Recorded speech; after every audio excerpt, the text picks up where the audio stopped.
Hey there, how you doing? Thanks for stopping by.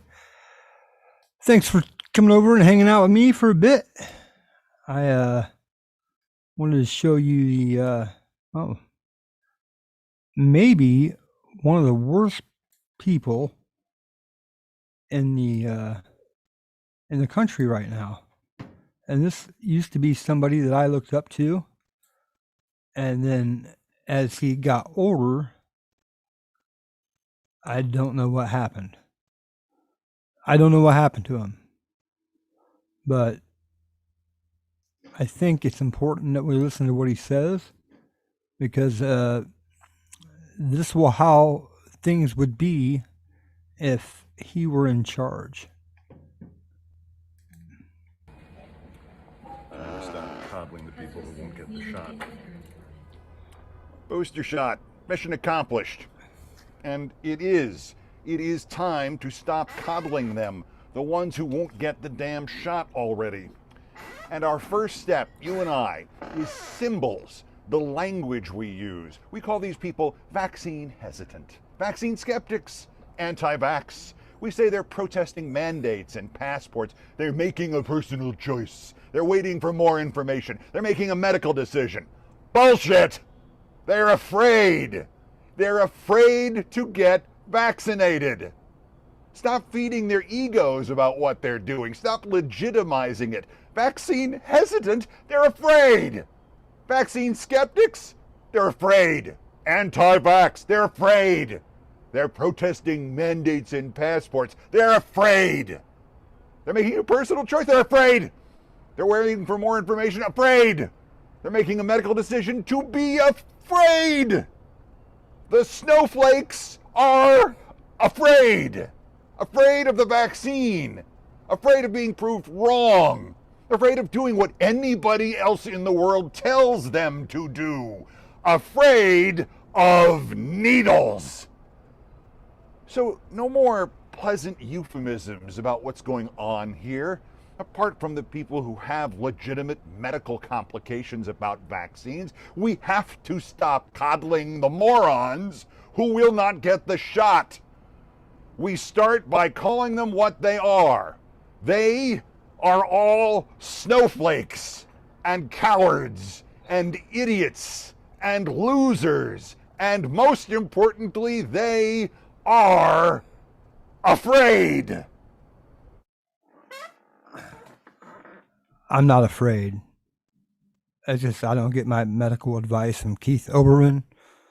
I will get my, late inning score of a baseball game on ESPN from Keith Oberman, but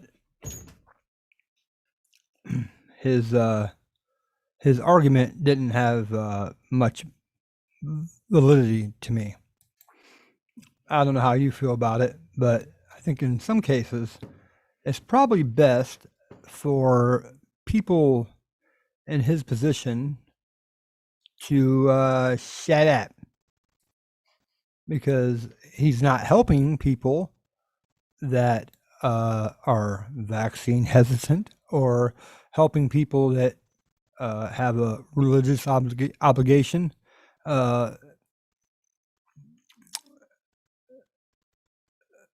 On why they don't want to take the vaccine.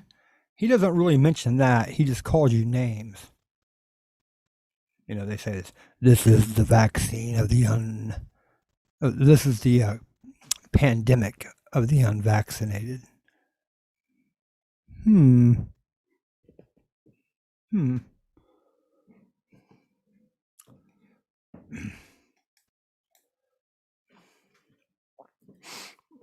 That's something else I wanted to show you here.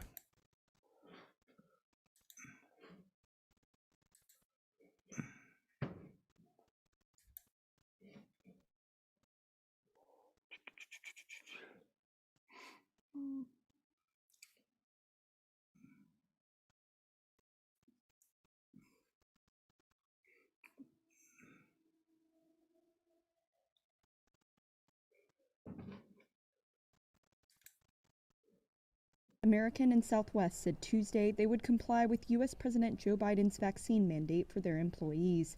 rebuffing Governor Greg Abbott's order barring any vaccine mandates in the state. The two airlines said the federal mandate supersedes Abbott's order and have asked all their U.S.-based employees to submit vaccination proof by November 24th. Southwest said it would be expected to comply as a federal contractor, while American said Abbott's order would not change anything for the company. Vaccine mandates have become a flashpoint in U.S. politics, with critics calling them unconstitutional and authoritarian. 6 United Airlines employees have filed a lawsuit claiming that workers who sought vaccine exemptions were subjected to intrusive inquiries about their medical conditions or religion, including requiring letters from pastors. The federal court issued an order on Tuesday temporarily restraining United from placing any employee who receives vaccine exemptions on unpaid leave and denying any late exemption requests. Abbott has said the Biden administration was, quote, bullying many private entities into vaccine mandates, causing workforce disruptions. In its response, the White House said Tuesday that Abbott's order was out of step with businesses in the state and that the governor's decision was motivated by politics, not science.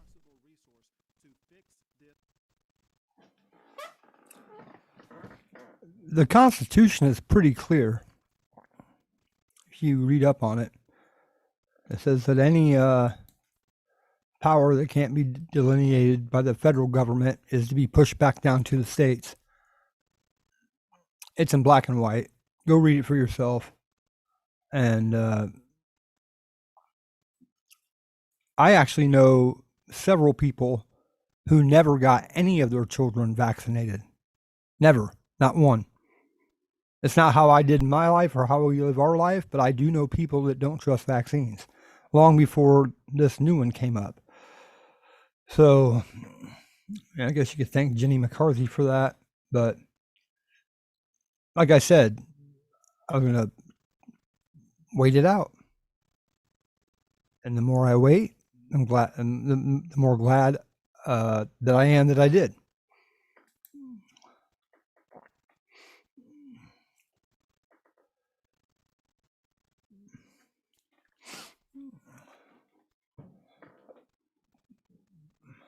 Let's bring in Nancy Grace. She joins us by phone. Nancy, you've been anticipating this moment All right.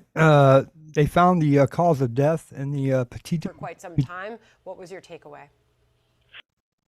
They found the cause of death in the Petito case is a strangling, which is not good news for Brian Laundrie. I wasn't sure if you had heard this yet, but I thought I'd just pass it on along. Well, I think that is very significant. We are learning the cause of death. And the fact that it is a strangulation, in my mind, even more so implicates Brian Laundrie. I think that when DNA results are in, we'll find out even more. Legal Eagles had long thought the COD, cause of death, would either be strangulation or blunt force trauma. I find strangulation to often be used. It's called a sweetheart murder. In other words, the perpetrator is close up and intimate with the victim, and we find that often in domestic homicides.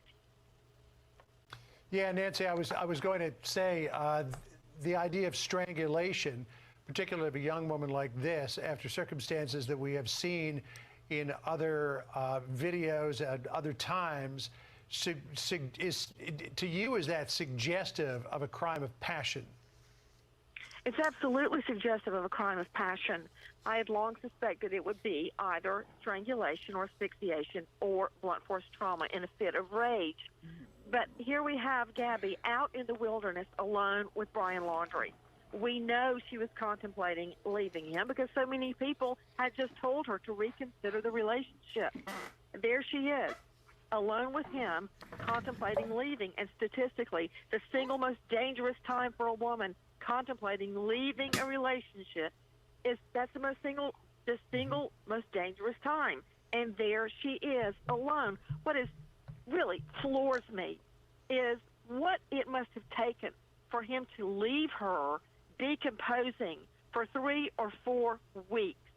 And I'm really happy in one way, or relieved is a better word, that they could even determine a cause of death due to potential decomposure of Gabby Petito. And as far as what the details we just learned, what they do tying or potentially making the connection to Brian Laundrie in the court of law.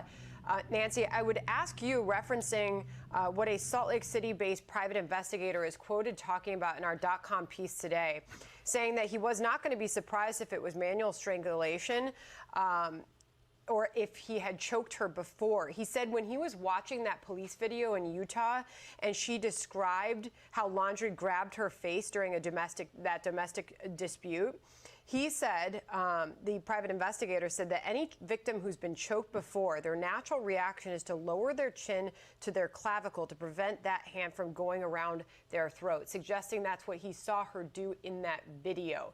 Do you believe that law enforcement and lawyers are going to be able to make any sort of connection here?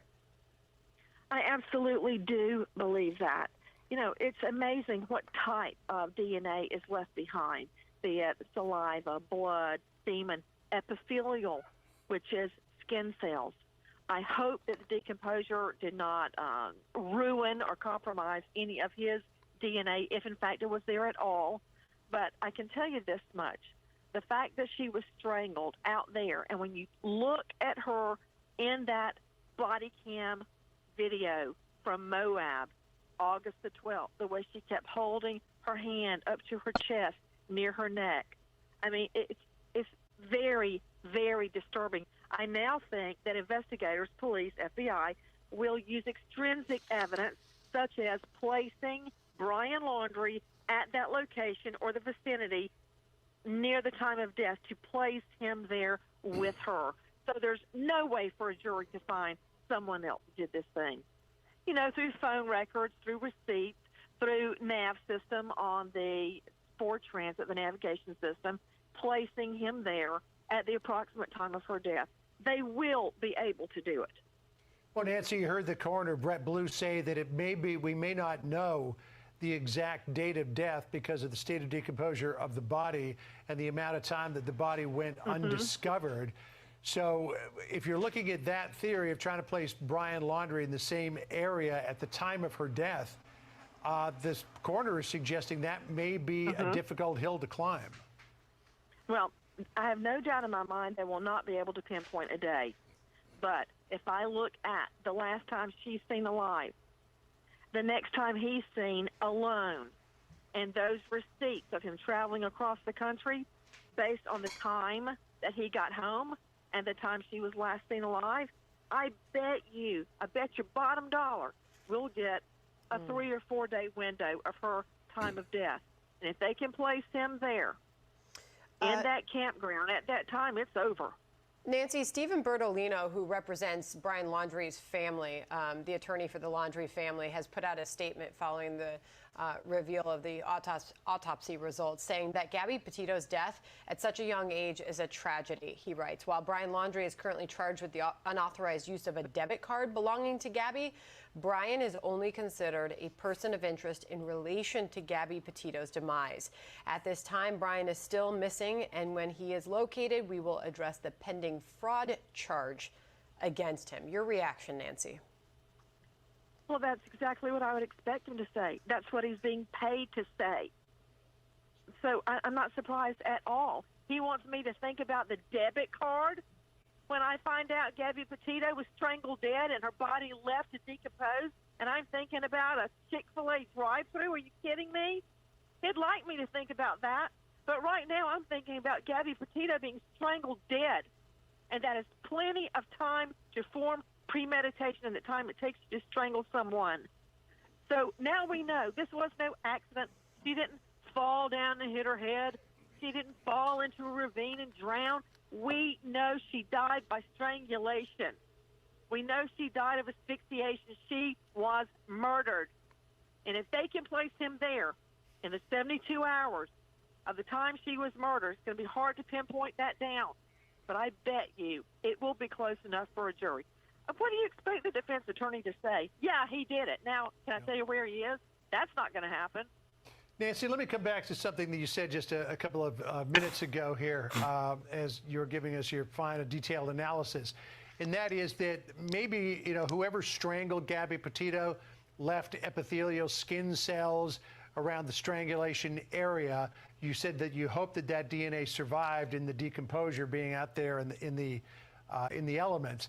The fact that Brian Laundrie is still just a person of evidence and has not been connected with the death of Gabby Petito, is that a suggestion that there is not yet any kind of evidence that could potentially tie either him or any suspect to her death? Is that a suggestion that maybe that evidence that you talked about does not exist?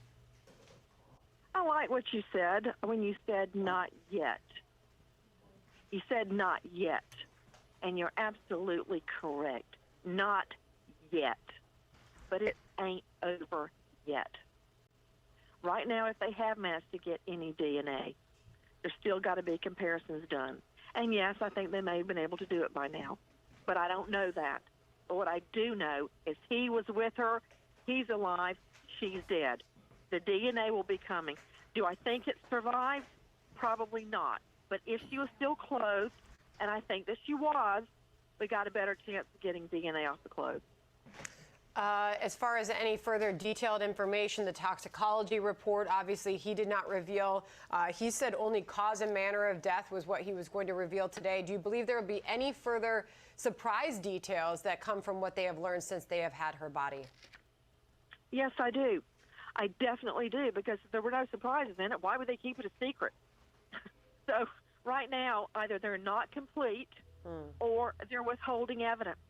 Why? Why would they withhold evidence? And you've just got to think reasonably. What's the likelihood that somebody else would come kill Gabby Petito, this beautiful young girl, when Brian Laundrie's the one making off in her van with her debit card? What did he think? She was going to rub two sticks together out there and make dinner? Think it through. Who else the likelihood that he would steal her van and all of her stuff, her hard drive, her computer, her belongings, use her debit card, and somebody else happens along and kills her? That doesn't even make sense. Nancy Grace, it's always great to talk to you, get your analysis. We look forward to more of your coverage on this. Appreciate you joining us today. Thank you, and our prayers with the Petito family right now. This must be awful for them. Nah, go fuck yourself, Nancy Grace. Your reputation precedes you, and I haven't forgotten about the terrible things you've done to the Duke lacrosse team. A single mother that you had battered so bad that she went home that night and committed suicide. I just wish these media stations would find someone else to be the voice piece of these types of situations. And now we got Dog the bounty hunter. Greeno, where you at? I thought you were a bounty hunter. Get your ass down there. Get yourself some money. This is some bullshit. I don't think Dog knows what he's doing. I don't know. I also like to think that people were innocent until proven guilty. I wasn't there. I did see marks on both of their faces. I'm not saying anyone deserved to die, but it was a volatile relationship. And if you're in one of those, your best bet is to get away from it, if at all possible. I know sometimes that's easier said than done, but Nancy Grace is just a gross person to me.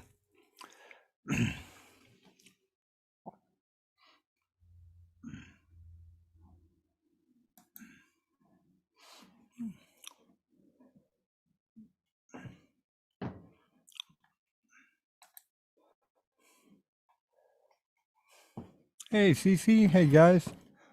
How you doing?